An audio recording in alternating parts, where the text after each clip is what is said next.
चलिए पवन सिंह के गाना 4 लाख व्यूज मिल चुका है और लाइक है 69,000। 60 घंटे क्या बोलते हैं 7 घंटा में 69,000 लाइक और 4 लाख व्यूज। और क्या बोलते हैं खेसारी लाल के गाने जो है ना उसका 5,59,000 व्यूज और 1 लाख लाइक हो गया है 7 घंटा में। गर्दा छुड़ा दिया है। पवन सिंह के फिल्म के गाना है वो भी ठीक चल रहा है। फिल्म का सब ठीक है।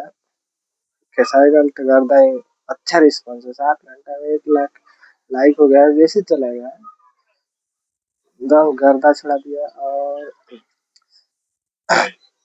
बंटी यादव हमेशा जब भी अपना आराध्या फिल्म खातिर चैनल खातिर जब भी गाना लेकर आते हैं ना बहुत खतरनाक ही लेकर आते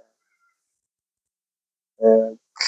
जैसे लगा लटक जइबा कितना बड़ा बहुत ब्लॉकबस्टर आयल उतार द हिट गर्दा गर्दा हिट हिट गाना देते हैं। चलिए अपडेट नहीं हुआ है ना तो 1 मिलियन व्यूज हो गया है इसका। थोड़ी ही देर में पोस्टर बना के छोड़ा जाएगा देखिए।